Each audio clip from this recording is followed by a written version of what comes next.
come out of our panels this weekend. I'd like to go ahead and get started with Ms. Lake. They can just join us late. So first, some introductions. My name is Daryl Branson. I am the former director of the Colorado 911 Resource Center. I now work for the Colorado Public Utilities Commission on staff. This is sort of my last event as a coordinator for the Resource Center. And I am happy to announce that we have now hired a replacement for me. Bruce Romero from Pitkin County is going to be the new executive director of the Colorado 911 Resource Center. Stand up, stand up. And he'll be starting in December, and I hope that you give him the support and the sense of community that you gave me for the last 6 years.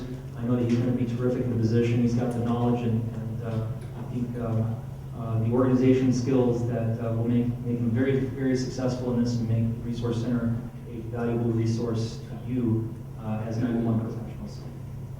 A few announcements. If you just got here, there is coffee right outside and to the right, and there's probably still some fruit plates out there from this morning. If you need the restrooms, you go out here to the hallway, take an immediate left, and the restrooms are on the right-hand side. This room is terrific. However, there is we had to go a little creative to get the audio working for the people at home. So everyone in here who speaks will need to use a microphone, and the closer you get to the microphone, the better it will be, so that it's nice and loud for the people at home. If you're speaking up here, if you're one of our presenters speaking up here, they can hear you fine because it's all going through my phone. So we're actually using a cell phone and being creative with our communication technology today. But everything else seems to be working well, so I'm anticipating a good meeting today, knocking on wood without technical difficulties. Beyond that, I just want to say thank you to our sponsors. Mission Critical Partners is here. Where is Mission Critical Partners? Where'd you go? We have a representative from Mission Critical Partners here. They're one of our gold sponsors. Our other gold sponsor is Alta Vista Group. I don't think we have anyone from Alta Vista. Are you here, Alta Vista? No? Okay. So, you know, if you get a chance to talk to one of our sponsors, a representative from one of our sponsors, maybe this gentleman right in the back of the room today, you can say, hey Dave, thanks to your company for sponsoring this event. Because without the sponsors, we can't do things like the lunch and the interpreters for our speakers and things like that. So it becomes, it's very important that we have a good relationship with our corporate sponsors. I also want to thank the Mile High United Way for this room, which they have provided free of charge. They do that for nonprofits, and it's a terrific facility for this purpose. And even though they're not a sponsor, I'm going to thank T-Mobile, since my phone is still connected for several hours now through the task force meeting. It's maintaining connection, so that's a good thing. So I want to thank them as well. Beyond that, I'd like to go ahead and get started. Our first event today is a Text to 911 panel. So if you are on that panel, I'd like you to please come up and take a seat in one of the hot seats that I have to my right. So that would be Bruce, and Jennifer, and Candace, and we have Jeff. We had Jeff. Or Vicky. Where'd Vicky go? Oh, hi Vicky. So sorry. You're on the first panel.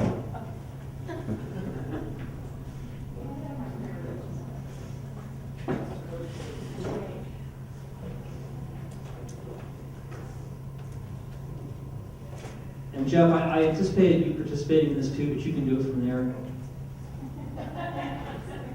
Vicky's the pro. She's good. Oh, no. Yes. So like I mentioned earlier, we do have some audio issues in here, so you will have to use the mic and speak directly into it, make it nice and loud like that, like you're doing karaoke.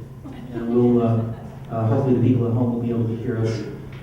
Should we provide that? We need a mic for your interpreters. You want a mic? Okay. So first of all, let's introduce ourselves. Let's just start with you, Bruce, and tell us what you do. Not what you're getting ready to do yet, but what you do now. to 911 in Pickens County? Bruce Romero, Pickens County. I implemented text to 911 in October of 2013, so a little over 2 years ago. We started with one carrier at the time, Verizon, and then about 7 months later, we added the other big three carriers. It's been a pretty seamless and easy implementation and transition. The operations of it are very, very easy to do. Just who was the first call center in the state to implement text to 911? Gee, I think that was Pickens County. Oh, okay. Just want to make sure. I'm Jennifer Kirkland with Bell Public Safety Communications Center, and we implemented text to 911 in November of 2014. And we're on the same system as Bruce is, and it's also been very nice implementation. Hello, I'm Candace Older. I'm with the Colorado Commission for the Deaf and Hard of Hearing. I have served on many advisory boards for text to 911 services and also conducted a lot of tests on text to 911 and provided training to 911 operators. Good morning, my name is Vicki Piggott. I'm the Communications Manager for the Arvada Police Department. I'm in Jefferson County. We actually did our official go live in May of 2015 for all of the Jefferson and Broomfield County centers. Thank you. So for those of you who are working in the PSAPs, and Candace, I'm sorry, a lot of these questions won't apply to you right away, but we will get to you. But for those of you who work in PSAPs, how long did it take you to implement text to 911 service in your call centers? I believe we started our effort in January where we started contacting the wireless carriers. However, we started on this path before they had the streamlined process where you could fill out one form and then all of the wireless companies, all the wireless companies came on board. So we were kind of in that transition piece. So I think it took us a little longer than it will, in the future.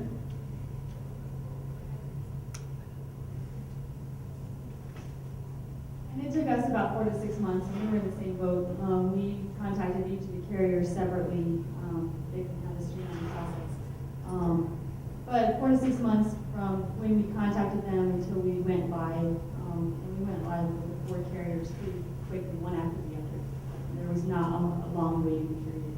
And we were incentivized because we wanted it in place before the 2015 World Alpine Ski Championships, which were hosted in February.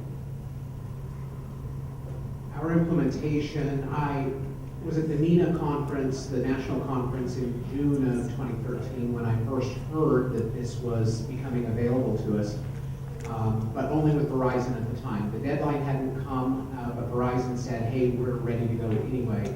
So I made contact with Verizon directly the week after that conference and began working with them and went live by October. It was a bit of a process just because there wasn't an established process yet at the time. And then again, we did go live with the other 3 big carriers in July of 2014 as soon as they were ready to go and the deadline had come. But I was able to get my letters, my requests to them well in advance. They knew that I was ready and willing to go as soon as they did. What problems did you encounter during the implementation? Attorneys. My attorney, I don't. My attorney, no, you're not, but you were staring right at it. My attorney and the Verizon attorneys had a lot to talk about. So that was really the only challenge, is the length of time that it took for them to work out all of their agreements. Other than that, 0 problems whatsoever. I have to agree with Bruce, and actually Bruce was a huge help to us in our implementation, but we really didn't encounter any troubles at all. The carriers were very easy to work with. They did all the back work as far as setting up the testing. TCS is our solutions provider with the Gen 911, and it has been extremely easy. That's actually one of the most simple technological implementations I've ever participated in. I would just agree with these guys. I think as far as the technology piece, it was a very easy transition. I think our biggest challenge was probably more people-oriented and making sure that we got all the agencies on board, and because we have 10 PSAPs in our county, trying to get everybody comfortable and and making sure that they're ready, and still overcoming some of that fear factor, I think is a little bit of it as well. And, I didn't do this on purpose, it's just occurring to me that all three of the PSAC representatives on the panel are all using the web-based solution. Correct. So there may be some difference there between the problems you might encounter in implementing that and implementing a direct IP solution. Absolutely. And, I don't know if this is the appropriate time, but one of the points that I was going to make today is actually with the GEM solution, it makes it very, very simple. So it's low maintenance. What's the call volume then, Mike? I actually wrote down some stats. It's incredibly low. So I'm just giving statistics for my agency. We have about 108,000 population, and since May, we've had 37 texts. So we're not talking a lot at all. But of note, we've had 2 hearing impaired people that have actually texted us for issues. So.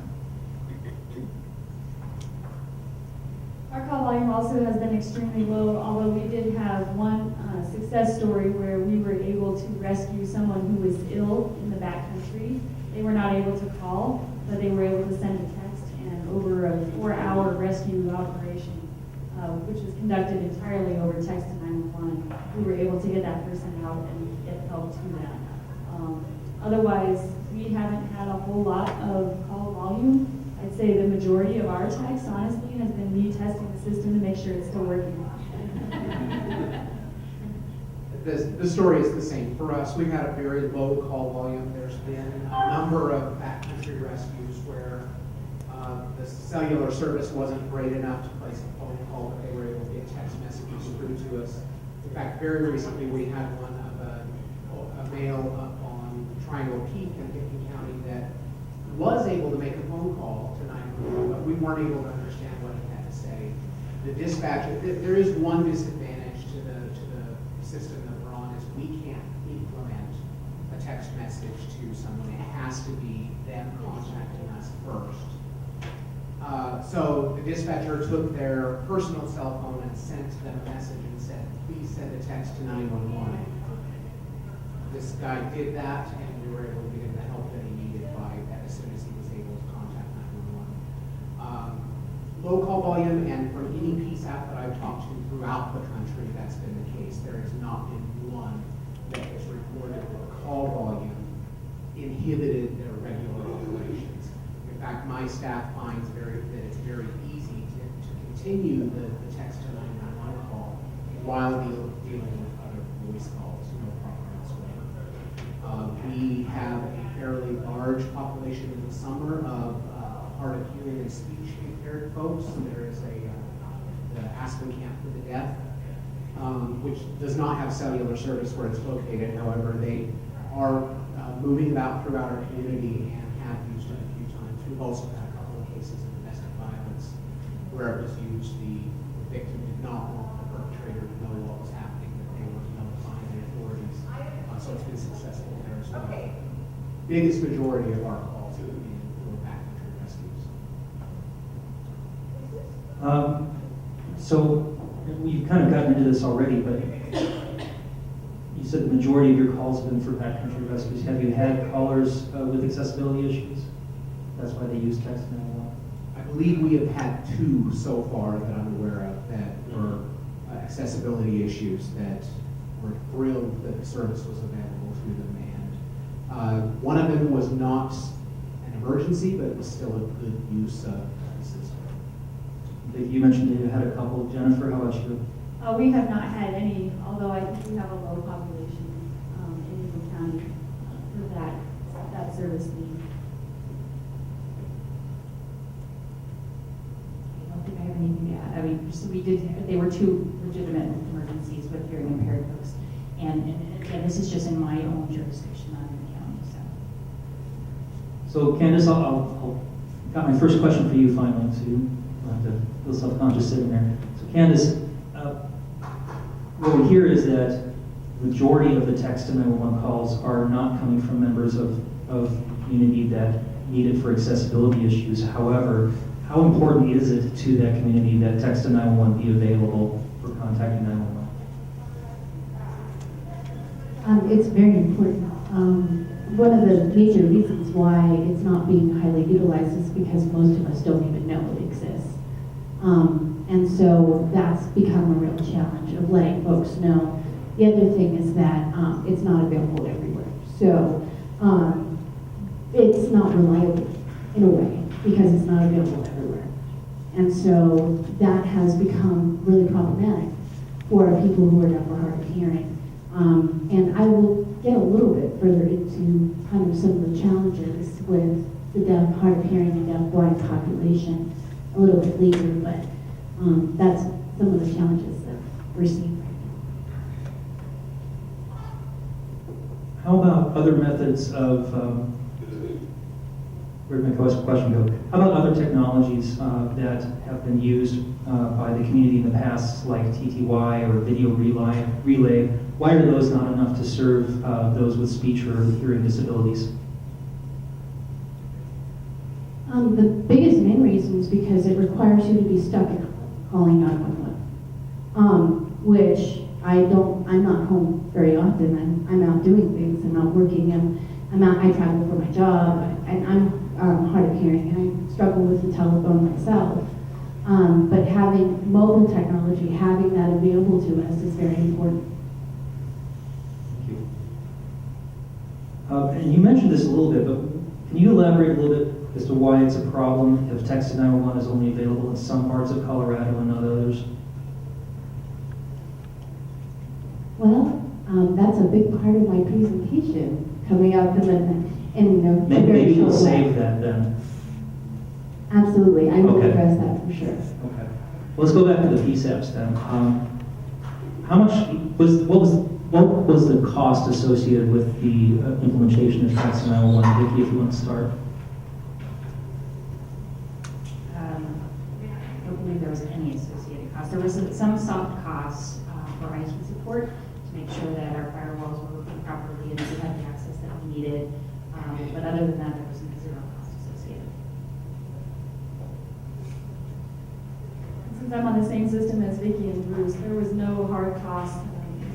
TCS does not charge for the solution, so there's no rate that we have to pay monthly or anything like that. I think it's a different story on their next platform up if you wanted to get more features and be able to initiate that text. But for now, it's no cost to us. The only cost was my time in sending and communicating with the vendors, and that was, I would say, maybe 20 hours total, honestly. They made it really easy. I have nothing to add. It was free, some soft cost training and that sort of thing, but very, very affordable. Is there anybody in the audience from a PSAP that uses digital IP? Text to 911 solutions? Nope. Oh, we have one. So, Denny, can you talk a little bit about your experience, because since it's going to be different than what they experienced with the web-based solution? So, and I don't know exactly what your solution looks like, but mine is integrated in through the phone system as well. And so whenever it comes through, it's the power map. And so I did have some costs. Mine was about $600-800 for all the hardware and routers and whatnot to get it implemented in there. But, in being in Thornton, where Thornton is, it's just my map on there. So if it hits unincorporated Adams and Northland, they'll get the bounce back message. Mine is on point to where Thornton exactly is. So we average about 3 to 5 a month, and we have a huge hearing impaired community, which is in unincorporated Adams. So we've had a couple calls that have come in for hearing impaired, more direction type, but not any real emergency yet. You said you had it was about $700 or $800 for the hardware. Are there any ongoing costs? So it was about $600-800, and then I paid the transport fees, and that's $338 for CenturyLink, and then Intrado $170, so about $500 a month. But I think that I was grandfathered in, so I don't know if those charges are going, that was my charges, and that's what it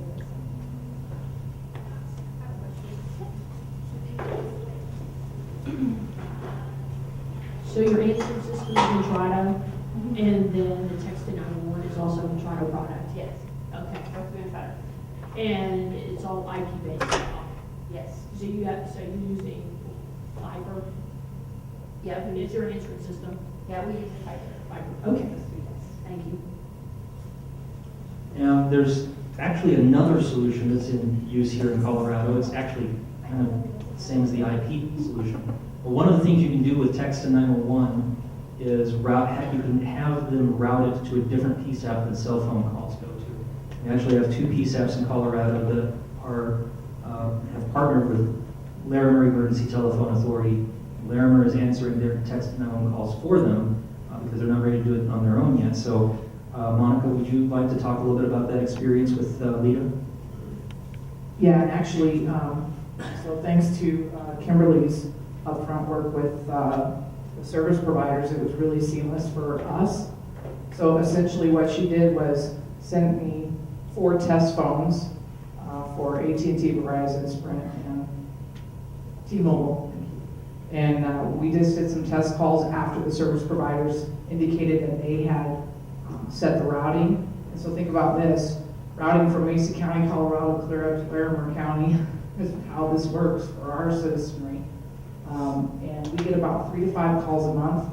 It was easy as pie, didn't cost us anything, and through Larimer's good graces, they're not charging us while we're investigating what kind of solution is going to eventually work for us permanently. So it's been pretty simple. For our hearing impaired community, what we chose to do in Mesa County, when we advertised that we had this service, we actually did an open house at the Center for Independence in Mesa County because for us it was more important that they be aware that this service was available for them. So that's where we directed all of our advertising of this capability through. Carl, you want to I mean, our experience was the same. The one thing I noticed, and I mean, Bruce answered this, one that we were seeing, or at least I'm seeing a lot of, the calls that we've gotten have been very minimal, but we've received calls for Eagle County, that we've just called Eagle County and let them know that wasn't a hearing impaired person, but I think one of Bruce's first calls was for us. So it's important for all of us to get on board, for everybody for those calls that may be in our county, but are picked up by another PSAP or perhaps from another PSAP.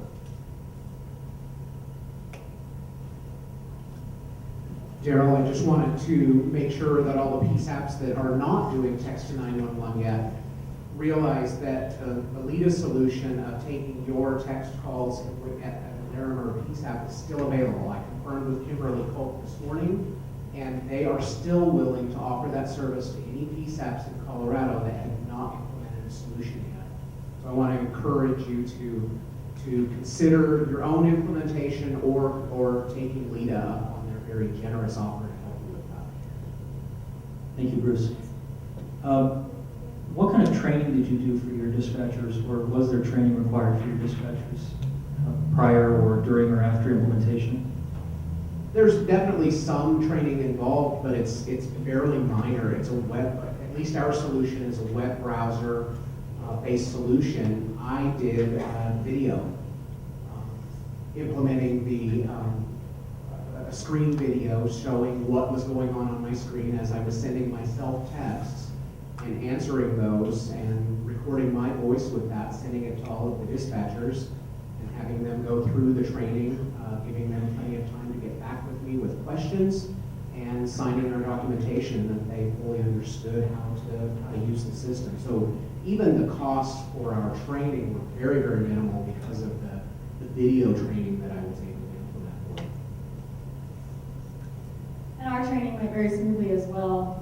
That consisted, once we had the solution loaded onto our desktops, myself and the rest of the supervisors went around and again sent ourselves texts and showed them what it looked like and how to respond. The system that we're using is extremely intuitive for anybody who's used to working in a Windows-based and a web-based arena.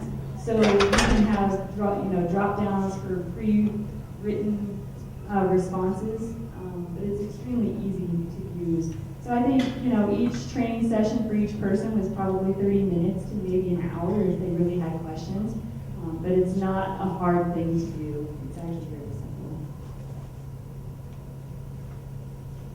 I don't have much to add. Ours was pretty similar. I mean, we had a train-the-trainer scenario, so we had someone from TCS that trained some trainers, and then myself and the supervisors just got one-on-one with our employees, and we're talking, I don't even think it was like half an hour. I mean, it's pretty simple, and as Jennifer said, it's very intuitive, so. Kind of along those lines, Candace, you had mentioned that you have done training you've done dispatcher training on text to 911. What kind of training do you provide or have provided in the past, and is that something that's available to other PSAPs if they want it? So when one of the counties implemented text to 911, they had us test it. They had several different people of the community. I'm hard of hearing. We had people who were profoundly deaf test it. We had people of different demographics testing the system. And one of the things that they wanted us to use the results from the testing to then go to the dispatchers and provide them feedback about our experiences and ways that you can communicate with a person who is deaf or hard of hearing via text message. So we did that on our end, as we provided training specific to how to work with people who are deaf or hard of hearing when you're sending a text message. Because there's some cultural gaps that might happen. There are some language barriers that will definitely happen. And so we're able to then provide some training based on those that knowledge that we have. And it is available, absolutely. Any other group that wants to have us come in and work with their dispatch or test their system is welcome to invite us, and it doesn't cost anything.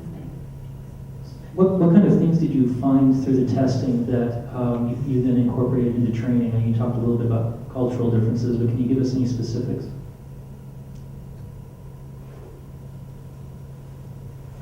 Sure. Just in the way that we communicated back and forth to one another. For example, some of the operators thought it was okay to use TTY language when texting, but the majority of people don't use TTYs anymore, and so a lot of people aren't even knowledgeable about that type of language, and so that was problematic. The other thing that we noticed is that if the person wasn't texting us that we were talking to a new person, we got very confused about when we would get transferred, because that happened a lot too. So that was some of the feedback we provided. There was also some of the issues of the operators needing clarification because a person who's deaf and English isn't their first language. The way that they write may be very different than a person whom English is their first language. And so there was some challenges in communicating back and forth and getting clarifying information. Thank you. Now, one of the things that was mentioned earlier, I think you mentioned it, Candace, is that perhaps one of the reasons why it's not being used more is simply that a lot of people don't know it's there. So I want to ask the PSAPs, Vicki, what have you guys done for public education to sort of get the word out?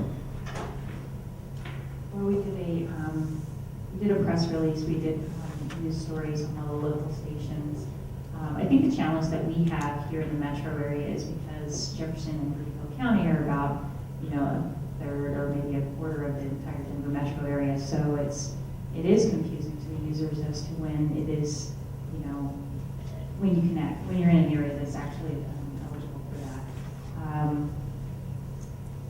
We go to a lot of public events where we provide information on and like FAQs on text to 911, but that's about the extent of it. Jennifer? We also did a press release and communicated through our social media that it was available. And the local newspaper, we're a small enough county that they picked it up and did an actual story on it, which we very much appreciate. But I think it's an ongoing thing, and I think that as more and more counties in Colorado and as more and more areas across the country implemented, our call volume will go up. Our population doubles with tourists in the winter, and so I think a lot of tourists come. If it's available where they're coming from, then they're more likely to use it, but otherwise they assume that it's not available and they don't necessarily use it. So I think that that call volume will go up a little bit more as it becomes more and more available across the country.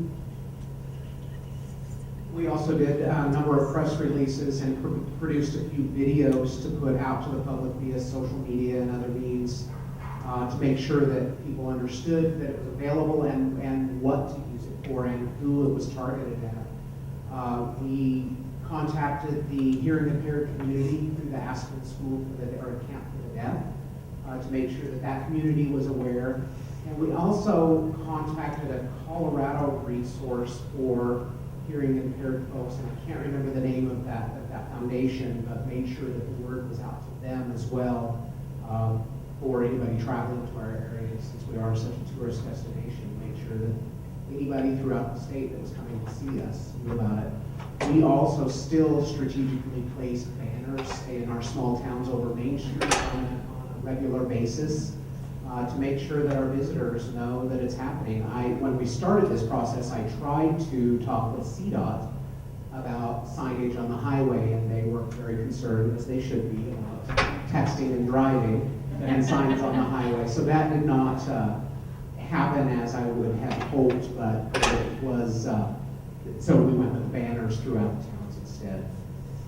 I seem to remember, Monica, you, Grand Junction did some special outreach to the deaf and hearing impaired community prior to implementation. Yeah, so what we did was we held a press conference at the center. It was actually, we coordinated with them. It was their monthly meeting. And apparently, I didn't know it at the time, but the Center for Independence in Grand Junction actually serves the hearing deaf community in our region. So it was a really good opportunity for us to reach out to them through that. We held our whole press conference with them at their meeting, and just kind of turned it into a whole question and answer on how can they best communicate with 911 in their time of need, and then again, how can we better serve their needs? And it actually turned out to be a pretty good education process for both of us. So let's say theoretically, because we were talking about, maybe the call volume will go up once more people know about it. Let's say theoretically it doesn't. Let's say that the call volumes that you're getting now are what you continue to get. Do you think that the addition of that service for your citizens is still worth the cost and effort that you've gone through to put it into place? Well, the cost was, again, very minimal. The effort was not that great. And if it helps one person in our community, that's all it takes for me to say it was worth it. I would have to agree. I think the future is text to 911. I think it's another option to access. Like Bruce said, that one person, whether they're hard of hearing or whether they're in a domestic situation or whether they're in the backcountry, it's a way to reach 911. Then I think we have a responsibility to implement that. And I really think that our technology partners have made it extremely easy to do so. I wanted to add that my background is in the ADA, the Americans with Disabilities Act, and one of the major issues that the deaf and hard of hearing communities face right now is that the TTY is still a minimum standard via the Department of Justice, which that's a very obsolete technology. We have much better technology, and so in response to that, there's some guidelines for proposed rulemaking from the U.S. Department of Justice on next generation 911 services. So by implementing this technology now, you're ahead of the game. And so that becomes really beneficial for 911 centers.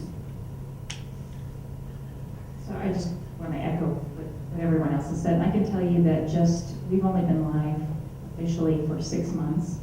And even just in my one agency we've had 9 legitimate requests.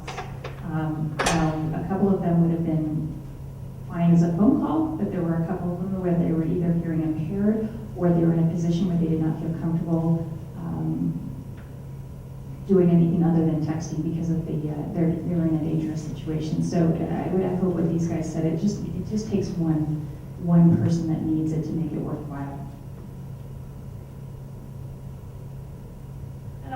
add that I see implementation of text to 911 is similar to EMD implementation.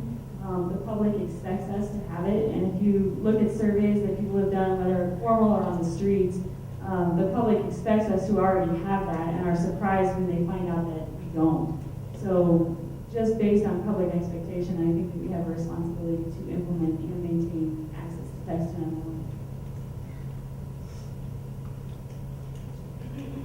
Joe, did you have a question?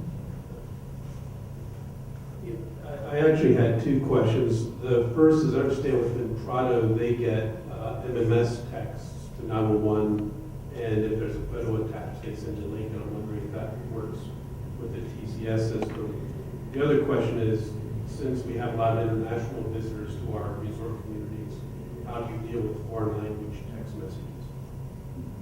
So the solution that I'm currently using, the TCS GEM 911, does not allow MMS. It is strictly SMS, and it is pretty particular about that text as well. Trying to translate something into the Spanish language and some of the unusual characters are not allowed. It will strip those characters. We have gone through and had our canned messages that we have pre-programmed into the system translated, and each of our canned messages is shown in English, and then the next one below it, the operators know that it is in the Spanish language, so we can use that.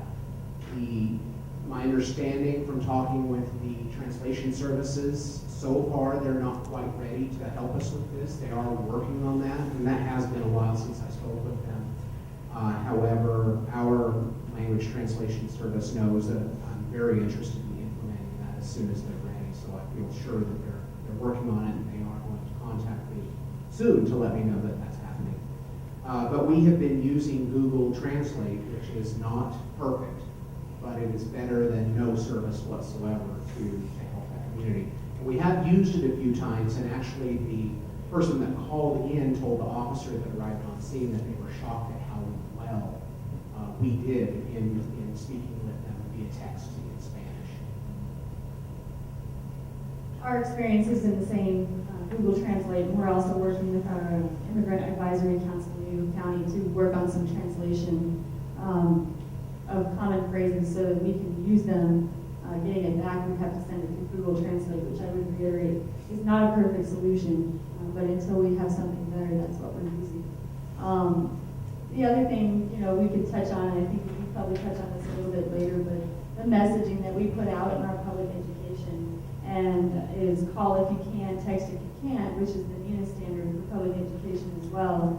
On top of that, and I copied Bruce, so I'm going to give him the credit, but our first canned message that we send to any texting caller is 911, please call us if you can. If not, go ahead and don't use any special abbreviations. Just reminding them that a call really is best, especially for those translation situations. But if they absolutely cannot call, or if they are in a dangerous situation, then of course we're going to go ahead with them and text and do Google Translate and do the best we can with it. So to answer your original question, as far as the GEM client, they're correct that you cannot get those multimedia messages. However, if it's I'm going to get this wrong, the providers that go through Intrado, we actually can get those. It's just that it's not it's a kludgy process. We do have to get them basically to send us the attachment from Intrado through their ECRC, but it is available. Secondly, as far as the translation goes, there is a paid version that I think you guys referred to with the TCS solution called eMedia that is working with LanguageLine right now to set up a per conversation fee for translation. We actually found another language translation firm that can do these translations for us. We were more comfortable with that just because of, again, the reliability issue with the Google Translate is concerning. And we certainly don't want to have the wrong information. It is Language Link, and there's another name for the company, but it's something Language Link. I can get that information out, but yes, they actually, that was one big question that we asked, so we want to have some sort of resource to be able to do that. So. How much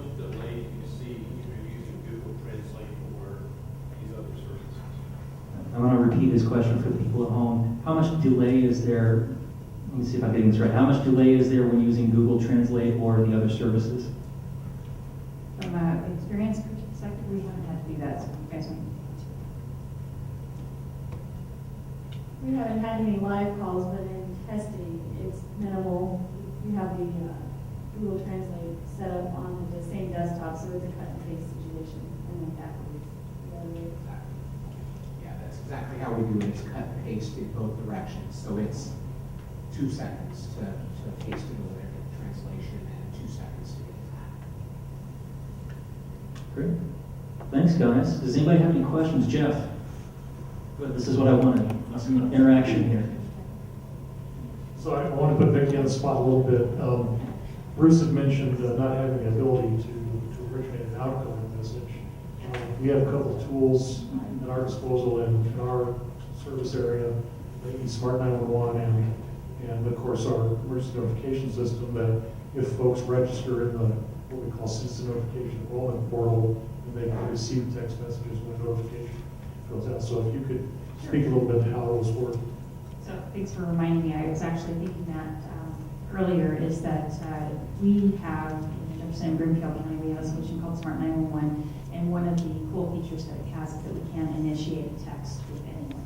And as a matter of fact, we're actually routinely using it on 911 welfare checks. We get more response actually from text messages through that when we initiate, and we do calling them back to check, which obviously helps with resources. And if the person registers in Smart 911 with their profile, it alerts them that they do have either a speech or hearing impairment and facilitates communication if they were to just call 911 normally. Correct. The other nice thing about it is that they don't have a profile. So it's not even the aspect of that information getting out there and making sure people register. We can initiate any mobile phone. It's a nice feature.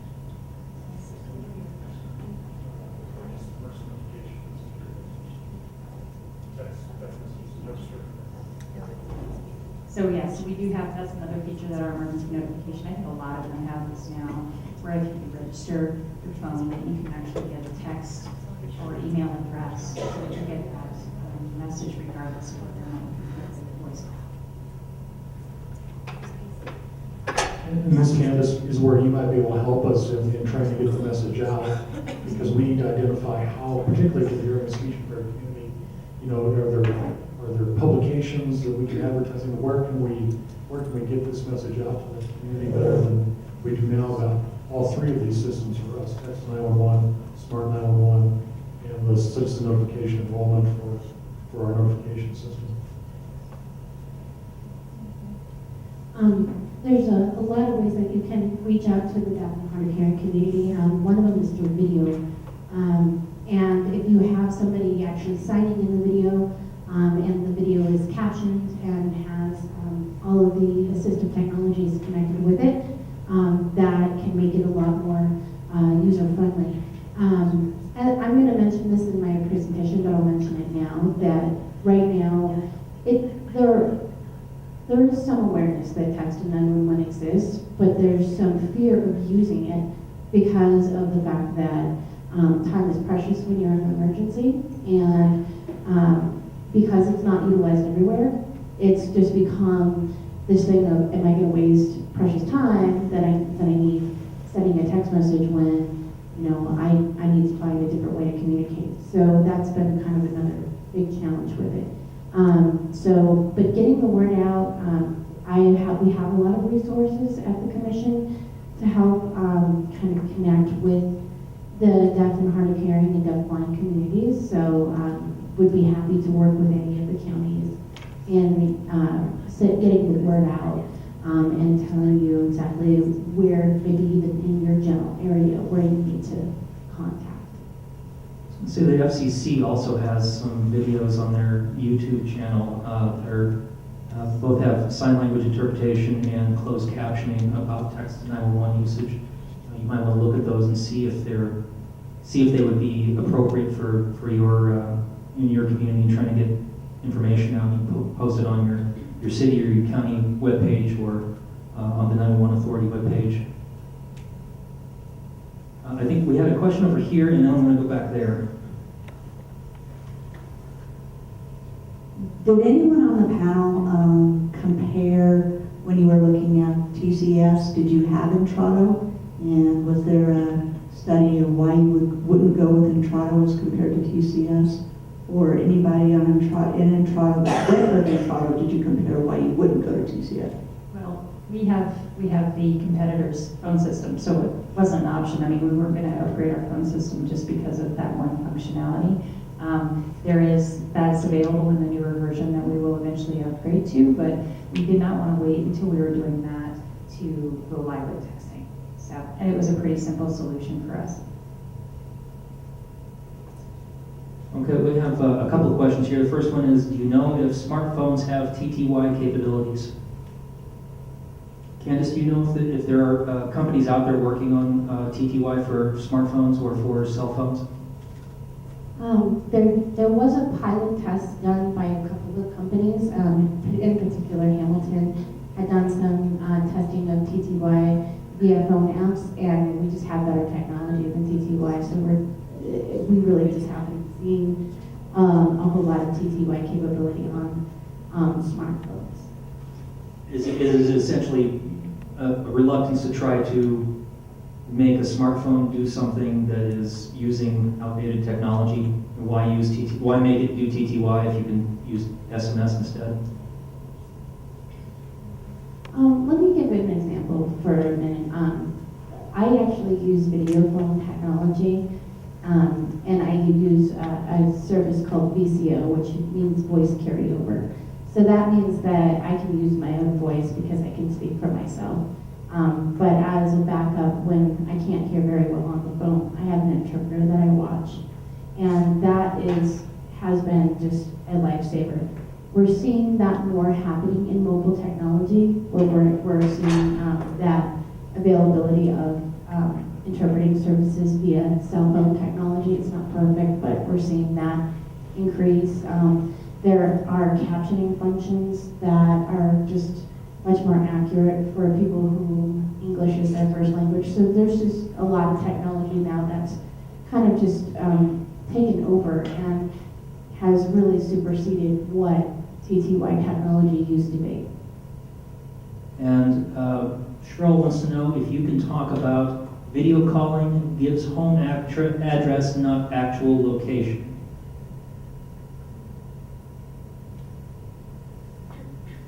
Sure, absolutely. The video phone, which I'll discuss a little bit later, the video phone itself, somebody had asked the question of, well, you know, why would the deaf and hard of hearing community want text to 911? And the truth is, the video phone technologies and caption phone technologies are most effective at home because it utilizes an internet connection. So your video phone is connected to your house. So you have to register your home address or wherever the address of your video phone is. For example, I have a video phone at my office too. And so it has the address, my office address, and then the other one has my home address. And you have to continuously register your home address via your video phone in order to make sure that if you do need to call 911 through your video phone, the interpreters have the accurate information to give to the 911 and to route it to the 911 center that's most appropriate. One of the problems that we do see is that sometimes if you move, it doesn't automatically change your address. So you have to manually change your address. What's been really good is that the video relay service providers that provide us our video phone technology have now put in prompts in our technology that will periodically ask, is this still your address? And ask us to renew it or to change any of that information if something changes. So that's been very helpful. Thank you very much, Candace. I'd like to switch gears just a little bit because I want to open this up as more of a group discussion. We've had some good back and forth here. But to kind of give some background on where Colorado is, so the map that's up on the screen right now shows the counties of Colorado. We'll talk about this a little bit during the task force meeting. The counties that are in red are counties where there is no text to 911 service currently available. The ones in green have text to 911 available, basically wherever they can get a text message out, they can send it to 911. And the ones in yellow, it's available in some parts of the county and not others. If you add all that up, if you add up the populations of those areas that are green, or the cities in those yellow counties, and divide it by the total population of the state, you get a figure of, that's a little blurry, isn't it? If I can read that, 62.8% of the state is covered by text to 911, so just almost 2/3. But if you look at it by landmass, you look at it by area, it's almost 3/4 of the state does not have text to 911. And especially in hearing Bruce talk earlier about the use that they get from it from backcountry hikers and people who are using it because they can't get a good enough cell signal for a voice call, but they can get a text message out. That concerns me when people are out traveling in the more rural parts of the state, or they're hiking, or they're camping, or hunting. So, and from the conversation today, I'm hearing that one of the solutions does have some cost associated with it, direct IP connection. The web-based solution has very little to no cost, maybe soft costs in terms of IT time or training or things like that.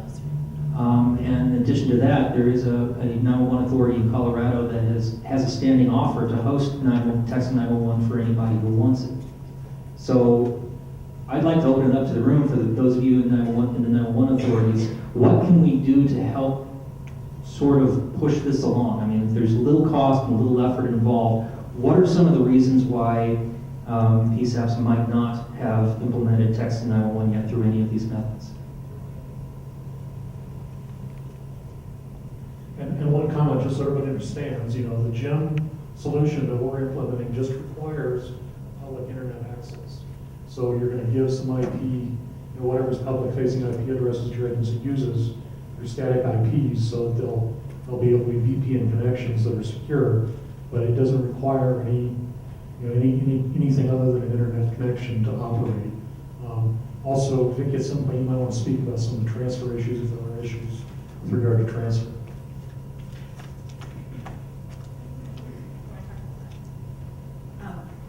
This was on my list of things to let everybody know. We do have the one limitation that we have experienced with the GEM client, with the free GEM client, is that if the wireless carrier location that's provided does not identify that caller in a different jurisdiction, we are not able to transfer that text. So for example, we have 3 secondary PSAPs in our county. Well, the jurisdictional boundaries are usually the same. So we don't have the ability to transfer that text. We actually have to kind of do a workaround where our secondary has our login, and we basically let them know if we've got a prior EMS call for them to handle. Secondly, just as everyone knows, if you've got a 911 call and it's calling about a different jurisdiction, we can't transfer that either, even if they are another GEM client. So because it's obviously recognizing them in a different location. To add to the complexity of this, the location accuracy varies greatly by the carrier. So some are spot on with location and some aren't. So even if it is identifying the person in your jurisdiction, but they're actually not, there's no ability to do that. That is something that you have to do the paid version to enable the transfer. Thank you. Any other thoughts? Dave? On the topic of call transfers or text transfers, I just want to make you aware of some work that we're doing with some of our clients in other parts of the nation. While it is true that the TCS solution does not provide call transfers, they are working on providing that functionality. Additionally, Intrado solutions, 2 other Intrado solutions do provide for text transfer capabilities. Ultimately, when we get to a NENA I3 state, we'll have the ability to transfer within the ESI net. I think that's about it. Make sure you're looking forward. Well, and I would add to that I think everybody recognizes that a lot of this is transitional, that it's not no long term. The other thing that you have to keep in mind is, again, is if you have 2 different kinds of setups to receive the text, then you're not going to be able to interoperate either. So I think everybody recognizes that this is sort of that short-term transition technology. So I don't want to, I'm sorry, Jennifer, do you have something? Go I ahead. was just going to piggyback on what Vicki said. Knowing that it's transitional, I don't think we should stop us from implementing, especially when the Gen 911 solution is free, the TCS solution is free. The Entrada solution sounds like very low cost to me based on what Sean said. The technology is only getting better as we go through. But in my personal opinion, there's no reason to hold off until something more permanent comes along when the transitional solution is really very easy to implement. So I don't want to put anybody on the spot or embarrass anybody, but if you are with a PSAP that has not implemented text in 911 and would be willing to share, why that is, if you have concerns about, not being able to use the method that you think would be best for your PSAP perhaps, or you have concerns about the training or something like that, is there something that you would be willing to share as to the reason why you haven't implemented text in 911 yet? Okay. Well, I didn't want to put anybody on the spot. Okay. Oh, Walt. I was on the spot anyway, so. I think it's a lack of education as to what we really need. Today has opened my eyes about several things, and I don't think it's that we don't want to be there. I think it's more that maybe we didn't understand a lot, and I'm speaking for the small PSAPs in northeastern Colorado. And I think we want to get there, and after today, I definitely, as Sterling, we will pursue it. But we've had offers just recently from Kimberly, who also memorized. So I think it's just a lack of education, and maybe we have so many other things on our plate right now that we're trying to. So for those of you on the phone, if you're not speaking, please *6 to mute your phone. *6 to mute your phone.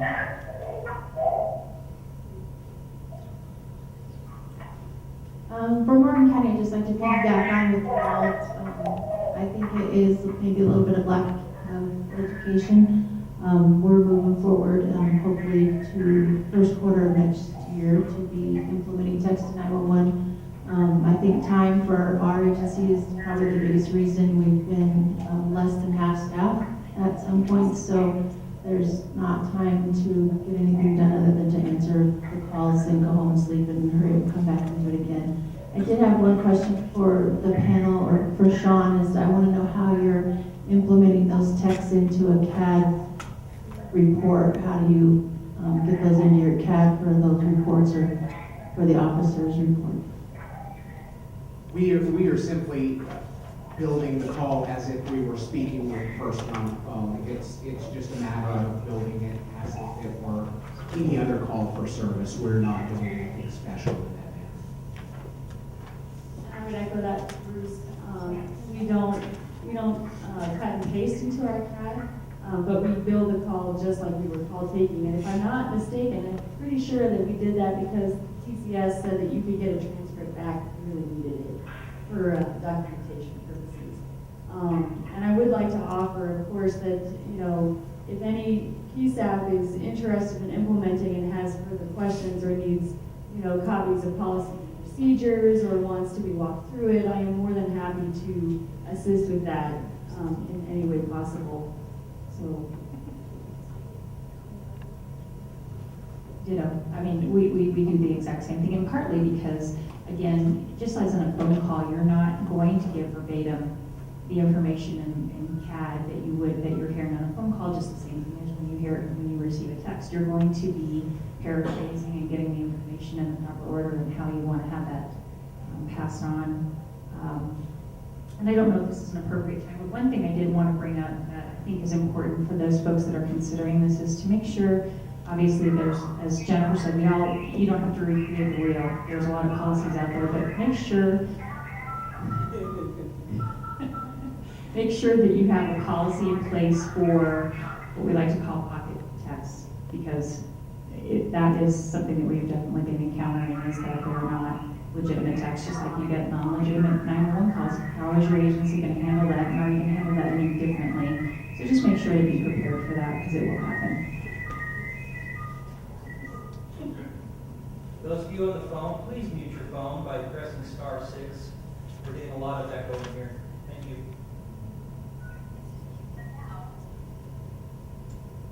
I would say in Denver, the only reason that we have delayed to this point is it's been project-based. We were trying to tie it into our telephony upgrade, get that stable. Even though that's delayed, we're moving ahead in first quarter of 2016, so we have filed the paperwork, and I hope you will be on board at that time. I apologize.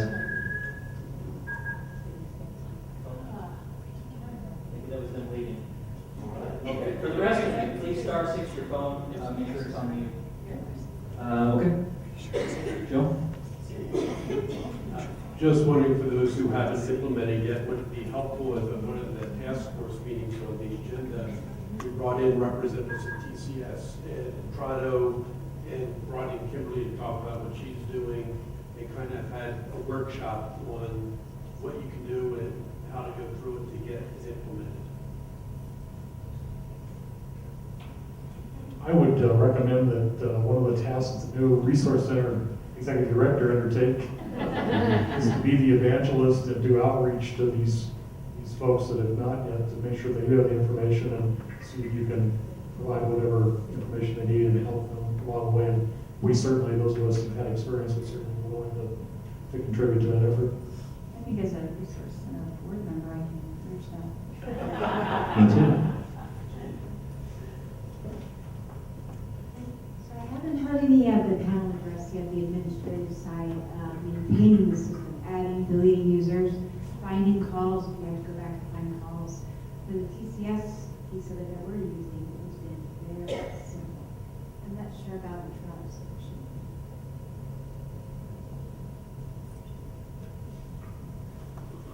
So Douglas County, going back to not being able to use two different systems, I'm with Parker PD, and we had the web-based solution. Douglas County and Castle Rock PD